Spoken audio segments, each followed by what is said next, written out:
Captain Thorat प्रकरणी रुपाली चाकणकरांच्या राजीनाम्याचे आदेश सन्माननीय गृहमंत्र्यांनी दिल्याचे समजते। खरं तर गृहमंत्र्यांच्या या आदेशाचं आम्ही स्वागतच करतो। एक चांगली मूव या निमित्ताने झाली, मात्र त्यासोबतच एका गोष्टीची खंत आहे की हीच भूमिका जर राष्ट्रवादी काँग्रेसच्या अध्यक्ष असणाऱ्या आणि राज्याचं उपमुख्यमंत्रीपद पहिलं उपमुख्यमंत्रीपद ज्यांनी भूषवलंय त्या सुनेत्रा वहिनींनी ही भूमिका घेतली असती तर आम्हाला अधिक आनंद झाला असता। एका संवेदनशील महिला नेतृत्वाने एका अर्थाने महाराष्ट्रातल्या लेकीबाळींची इब्रत अत्यंत सुरक्षित आहे हा संदेश त्या निमित्ताने गेला असता, त्या आश्वस्त त्यांना वाटलं असतं। पण दुर्दैवाने ही संधी उपमुख्यमंत्री सुनेत्रा वहिनी यांनी गमावली।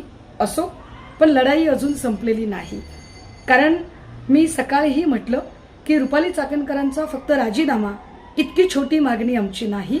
रुपाली चाकणकरांना या संपूर्ण प्रकरणात सह आरोपी करून अटक झाली पाहिजे। रुपाली चाकणकरांची नार्को टेस्ट झाली पाहिजे, त्यांचे सगळे कॉल रेकॉर्ड्स तपासले गेले पाहिजेत आणि महत्त्वाचं की या सगळ्यांमध्ये रुपाली चाकणकरांची मागल्या 5-7 वर्षातली जी काही बेनामी संपत्ती आहे त्याची सुद्धा आर्थिक गुन्हे शाखेकडनं चौकशी झाली पाहिजे।